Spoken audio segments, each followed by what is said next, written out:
Let me transition to the subject of all-stars that are going to be showing up in Indianapolis, Indiana All-Star Weekend. A couple of days ago, I gave you my all-star starting lineups for the East and the West.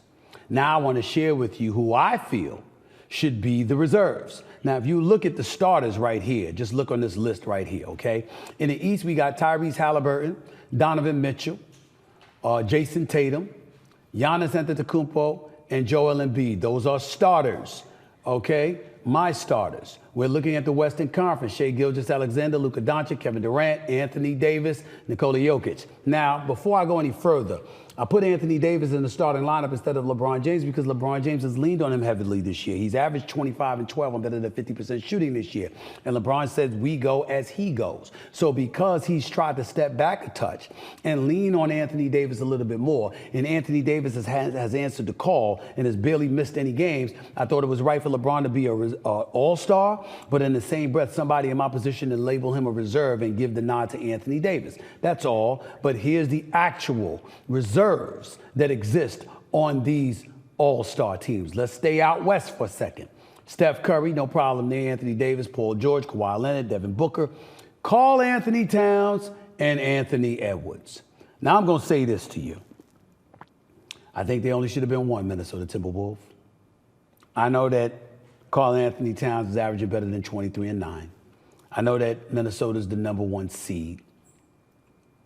But I got to give love to the Sacramento Kings, and specifically this kid, De'Aaron Fox.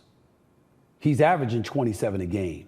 They're a top 5 seed within the Western Conference. And I'm looking at De'Aaron Fox, 27.2 points, 5.5 assists, 4.1 rebounds, over 40 appearances. We also saw what he did in the first round of playoffs last year. This is a star in the making right here. And he's been injured some games this year, but at the end of the day, he's had over 40 appearances. And to me, De'Aaron Fox should be an all-star, even if it is at the expense of a Karl Anthony Towns. We know defense is leading Minnesota and the greatness of Anthony Edwards. That's what we know. I'm not saying that Karl Anthony Towns isn't having a good season, but for me, it's about Anthony Edwards and that defense.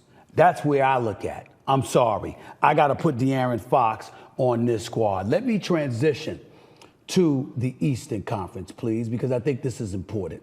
We've got reserves here. Jalen Brunson, Tyrese Maxey, Paolo Banchero, can't ignore that, Donovan Mitchell, worthy, Jaylen Brown, worthy, Julius Randle, worthy, Bam Adebayo, the undersized Bam Adebayo, with his defensive prowess, I think he's proven that he's worthy as well. Here's my thing.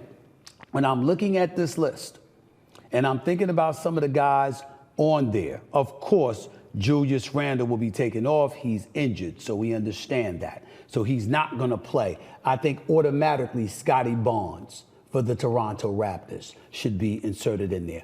I've thought about Kristaps Porzingis. I thought about Derek White for Boston. I thought about Pascal Siakam. But I'm going to go with Scotty Barnes. That's how I feel. Because I think his numbers are there. Even though his team doesn't have the greatest record in the world, there's some changes going on in Toronto, but this brother's got a lot of promise, a lot of potential. Why did I not pick Trae Young for the Atlanta Hawks, who's averaging 27 points and 10 assists? Because the Hawks stink this year. They're 7 games under 500, and they play absolutely positively no defense, and nobody plays worse defense than Trae Young. That's why. That's just where I'm at with it, okay? So to me, the biggest snub was Scotty Barnes, who could have easily been a reserve in the East, and out West is De'Aaron Fox for the Sacramento Kings, all right?